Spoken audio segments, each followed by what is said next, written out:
benda yang paling common tentang manusia adalah emosi. Okay. Dan even dalam buku Ustaz pun, Ustaz mention banyak kali, pentingnya kita ambil tahu ataupun pentingnya kita tengok tentang emosi Nabi ni. Tapi kenapa kita nak kena ambil tahu? Kita nak lakukan macam satu validation kepada emosi-emosi Nabi ni.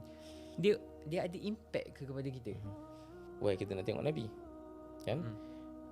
Kerana seperti jawapan yang pertama tadi, sumber inspirasi kita yang paling sempurna adalah Nabi sallallahu alaihi wasallam. Sebab kita nak ikut siapa lagi? Manusia boleh compare dengan manusia lain. Kan? Istilah ambil bidang psikologi sendiri pun, saya akan sebut kat sini, kita nak belajar daripada Nabi plus nak belajar daripada sains yang ada juga, kan? Tapi sains itu sendiri pun dia berhasil daripada kajian. Mereka lihat macam mana manusia, dia buat kajian, dia buat survey, dia buat diagnose tentang behavior manusia, tentang emosi manusia, macam mana manusia coping mechanism untuk seseorang kalau dia rasa sedih ke, anxiety ke, kalau sampai tahap isu mental health tu dah jauh sangat lah, kan? Apa medication dia. So kajian-kajian saintifik ni pun berpunca daripada mengkaji manusia juga. Dan Nabi special sebab Nabi adalah satu-satunya manusia yang kita boleh akses cerita dia yang sangat banyak. Dan manusia ini adalah manusia yang maksum, manusia yang Allah Ta'ala akan protect dia daripada mewariskan kepada kita benda-benda yang salah.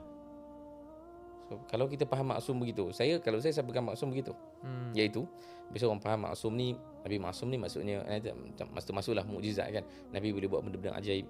Nabi juga maksum, Nabi takkan buat itu, Nabi takkan buat ni. Tapi salah satu tanda maksum yang paling sempurna adalah Nabi takkan buat sesuatu dan benda itu akan mewariskan benda yang salah pada kita. Contoh, Nabi takkan tersilap menyampaikan risalah. Kalau Nabi buat kesilapan, Allah akan turunkan wahyu untuk tegur Nabi sallallahu alaihi wasallam. Kan? Macam surah Abasa, kan, bila Nabi respons kepada Abdullah ibn Umi Maktum tu, kan Allah turunkan surah Abasa.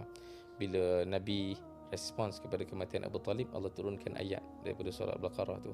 So itulah maksumnya Nabi, iaitu Allah nak make sure semua yang Nabi tinggalkan kepada umat ni benda-benda yang semuanya sempurna.